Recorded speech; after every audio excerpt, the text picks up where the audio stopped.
अस्सलाम वालेकुम viewers, I am advocate Hasan Mahmood Bhutta. दोस्तों, आज की इस वीडियो में आपको बताया जाएगा असिस्टेंट डायरेक्टर एएनएफ का सिलेबस और paper pattern. Assistant director ANF anti narcotics force ministry of narcotics control के अंडर आती है, फेडरल मिनिस्ट्री के अंडर आती है। व्यूवर्स, अगर आपकी क्वालिफिकेशन मास्टर्स डिग्री है या आपने एलएलबी एलएलएम किया हुआ है तो आप इसमें अप्लाई कर सकते हैं। व्यूवर्स, अगर आपने किसी भी सब्जेक्ट में मास्टर्स किया हुआ है, किसी भी डिसिप्लिन में मास्टर्स किया हुआ है, चाहे तो biotechnology, biochemistry, English, Urdu, Punjabi, Saraiki, कोई भी मास्टर्स है और आपका उसमें सेकंड डिवीजन है या ग्रेड सी है तो आप इसमें अप्लाई कर सकते हैं। एलएलबी और एलएलएम में भी आपकी कम से कम मिनिमम सेकंड डिवीजन होनी चाहिए तो आप इसमें अप्लाई कर सकते हैं। व्यूवर्स, इसका जो सिलेबस है वो और पेपर किस तरह से डिवाइड हुआ होगा, दो पोर्शंस हैं, एक इंग्लिश का है 20 मार्क्स की, अंग्रेजी आएगी, प्रोफेशनल टेस्ट आएगा आपका 80 नंबरों का 80 मार्क्स का, तो टोटल 100 मार्क्स का आपका पेपर आएगा। एफपीएससी कंडक्ट करवाएगी। इंग्लिश के अंदर तीन मेन चीज़ें हैं जो आपसे पूछी जाएंगी पेपर के अंदर: वोकेबलरी, ग्रामर यूसेज और सेंटेंस स्ट्रक्चरिंग। अब वोकेबलरी का क्या तरीका है जी, क्या तरीक़ेकार है, कहाँ से तैयारी करनी है, किस तरह से तैयारी करनी है, तो बहुत ही आसान तरीका है।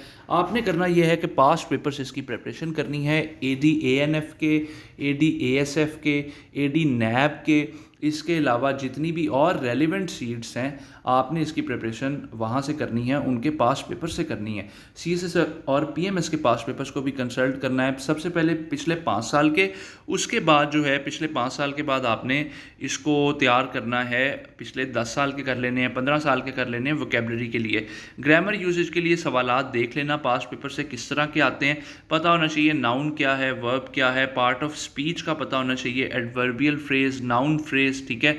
ग्रामर पे अच्छी खासी ग्रिप हो, प्रैक्टिस हुई होगी तो आप इस पेपर को क्लियर कर सकते हैं। सेंटेंस स्ट्रक्चरिंग में आपको पता होना चाहिए सिंपल सेंटेंस क्या होते हैं, कंपाउंड क्या होते हैं, कम्प्लेक्स सेंटेंसेस क्या होते हैं, तो ये टर्म्स आपको पता होनी चाहिए। रेन एंड मार्टिन की किताब है, उसको इस्तेमाल कर लो, वर्ल्ड टाइम्स की किताब इस्तेमाल कर लो, या किसी भी अच्छे टीचर से अंग्रेज़ी पढ़ लो जो आपको इंग्लिश रटवाए नहीं सिखाए। आपने इंग्लिश सीखनी है, रटनी नहीं है। अच्छा, जो प्रोफेशनल टेस्ट है उसमें यार आप देखें कि potential hazards of drug for general public, ठीक है। अब potential hazards of drugs for general public, इसके लिए आपने गूगल पे सर्च करना है और सर्च करने के बाद जितना भी रेलेवेंट मटेरियल मिले उसको पढ़ लेना है, ज़हन नशीन कर लेना है, याद कर लेना है और नोट्स बना लेने हैं, ताकि पेपर से पहले एक हफ़्ता पहले आपने उन नोट्स की रिवीजन करनी है। इसके लिए कोई स्पेसिफिक किताब जो मार्केट्स में है उनमें मैंने देखा है कि इतना अच्छा नहीं लिखा हुआ, तो आपने गूगल से इसकी प्रिपरेशन करनी है, वो सबसे अच्छा काम है। यूट्यूब से पढ़ो। Control of narcotics substance act पे बेशुमार वीडियोस है, 1997 का जो आया हुआ है, ठीक है, आप उसको कंसल्ट कर सकते हो। एंटी नारकोटिक्स फोर्स एक्ट जो है 1997 का, इसको आप कंसल्ट करो, ठीक है। इससे सवाल तैयार, काफ़ी सारे क्वेश्चंस आएंगे। Public policy planning and implementation, system of financial control and budgeting, functions of human resource management, administrative ethics. अब ये जो 7 इन्होंने पॉइंट्स बनाए हुए हैं, 7 जो सिलेबस के अंदर इन्होंने पूछनी है चीज़ें, और एमसीक्यूज इस पर डिवाइड होंगे, 10-10, 12-12, 15-15 सवाल जो हैं इनके अंदर से आएंगे।